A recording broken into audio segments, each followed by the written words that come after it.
So a few years ago, I bought an iPad Pro. It is the iPad Pro 11-inch 4th generation. I remember it was pretty expensive. I'll put the price here. I don't remember it off the top of my head, but yeah, it was pretty expensive. Much more expensive than just getting like a normal iPad, and that's a important thing to consider. But the question is, do I regret buying it after all these years? Now, for one, the main reason why I bought it is because I want it to be more portable as a YouTuber. Wherever I am, I can just pull out the iPad and start editing right there, no matter what. And so this specific iPad has a terabyte of storage because the terabyte of storage iPad models came with 16 gigs of RAM, like a bare minimum for like editing any kind of videos. And I was like, oh, that's gonna fire. So then I traded in my old iPad for something much more expensive. But after several years of being a YouTuber and using the iPad, I have some thoughts on it, and hopefully this helps people who are thinking of getting an iPad for the same reasons that I did, which is like just portability and power. I'm gonna give you like the pros and cons. I have like 3 major things about it that I can comment on for,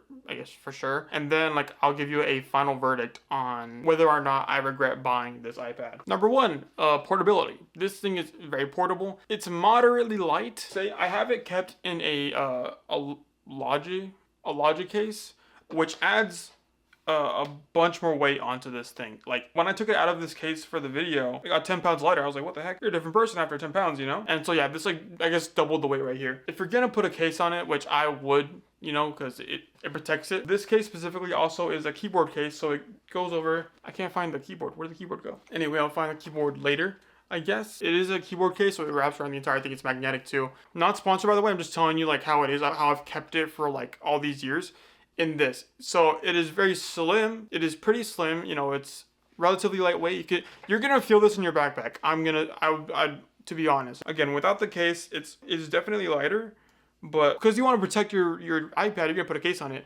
So just be careful what kind of case you put on it and how much weight it's gonna put on the actual iPad. One of the pluses about an iPad is that it's pretty easy to set up. You can just pull it out of the backpack, take off the case or whatever if you have a case, and just you just tap it open and, you know, it start going, you know what I mean? It's just really easy to use. But just, yeah, the biggest downside to the portability aspect is just it can get heavy. If you're putting stuff on it, it can get pretty heavy and you're gonna feel the weight of it in your backpack. And if I can feel it for the 11-inch iPad, you're gonna probably feel it for like the bigger versions of the iPad. I like the more smaller versions of these products just because the ones that are bigger and are harder to carry around. This is like a perfect size for an iPad, honestly. I like it a lot. Or like one of the perfect sizes. It's a great size, I'm just saying. The next thing is power. 16 gigs of RAM and a terabyte of storage.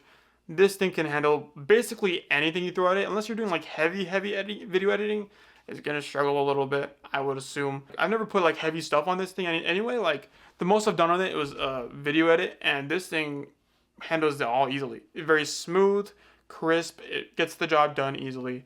Not even a problem. This can handle literally anything, I'll be honest. The biggest problem when it comes to its power is that it's limited by the software that it has. Like it's iPad OS, not Mac OS. If you've been doing research on the iPad and like what's the difference between a Pro, a MacBook, and like an iPad, is the OSs are truly different. So I think its power is limited by the OS because not a lot of apps are made with like all the technical stuff in mind. It's like touchscreen stuff. It's like big buttons, clean and smooth. You can easily see everything, but it's like 5 buttons per scroll window. I don't know. Like it feels very limited in possibilities. I would give it that. And the last big thing I would want to talk about is practicality. For me, the question would have been, is it going to do me good as a YouTuber?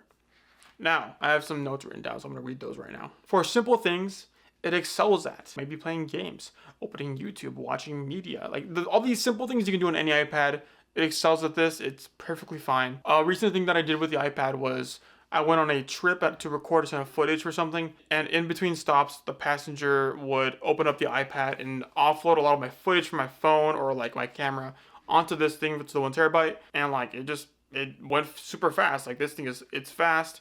It handled it perfectly and it could store my stuff for like later, you know, use and stuff like that. And that was like the most useful thing it could have done. And in that situation, it was awesome because for one, you know, opening up a MacBook and clicking all these buttons to offload my footage between stuff, you know, that would have been a hassle. But with the iPad, you just plug a couple things in and it's kind of, you just swipe a couple of pages and you're fine. It was pretty awesome and smooth. I like it a lot. But everything else, it just kind of fell flat in. Like as a YouTuber, you know, obviously I'm going to download video editing apps on the iPad.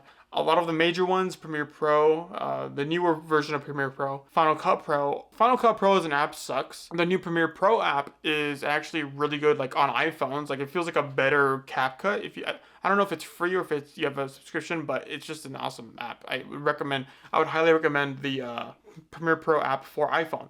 But on here, the biggest problem was I don't want to move my finger around to do all the cuts and stuff like that. It slows down the process a lot, which I didn't really like. Editing on the MacBook in Premiere Pro is just much faster than, moving your finger around on an iPad and kind of like dragging and dropping things. That's a hassle. I don't want to do that. It slows down the process. But also Premiere Pro and Final Cut Pro both lack like certain features of a video editing app that I guess I needed, and it's very frustrating when I don't have those. And when it comes to editing videos fast, on MacBook you have the keyboard and there's like shortcuts, and I know there's like there's keyboards for iPads that they work, they function. I don't remember or recall using the keyboards too much, but also when I did, the latency was kind of a bit too slow, and it felt way too janky to use a keyboard and then the mobile versions of these editing apps on the iPad. And some of the apps just don't have keyboard shortcuts on the iPad version. So like there's no point in using the iPad anyway. Overall, it's pretty novel to use this as like a productivity machine. Like, you can get a lot of like web browsing and note taking done on this. Like again, the biggest use cases for anyone to get an iPad is like to draw on it, because I think it's a perfect like drawing tablet. If you want a drawing tablet, this is just a perfect device. It's a great device.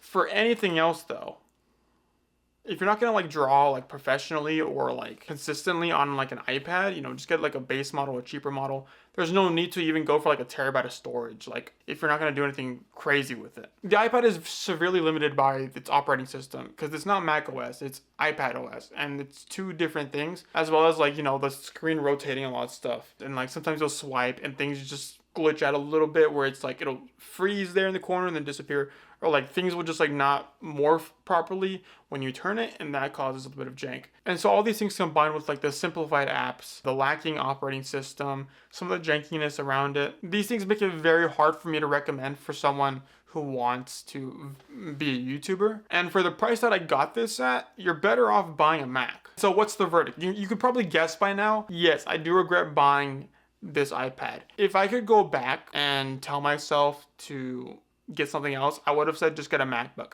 I have been using a MacBook for the past year, and I should have got it way sooner. Just if you're gonna be a YouTuber and you want to buy an Apple product, an expensive Apple product, buy a Mac. Just get something, bro. Just don't do the iPad. You're gonna be limited.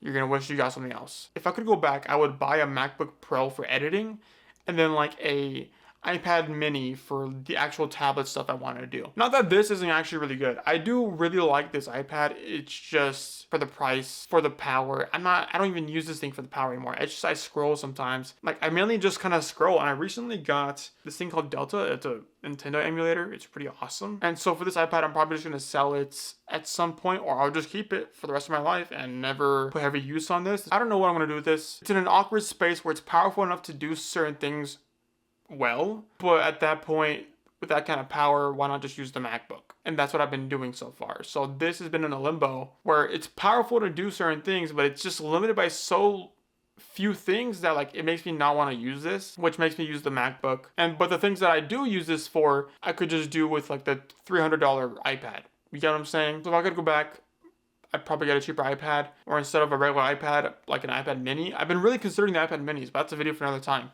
The iPad minis are really cool. I wish they were more powerful and had more options with them. But that being said, yeah, I regret buying this. If you're gonna be a YouTuber and you want to buy something powerful, get a MacBook. Don't do this. It's not worth the money. It's not worth your time. Get a cheap iPad and put the rest of the money into a MacBook Pro. With that being said, I will see you guys tomorrow.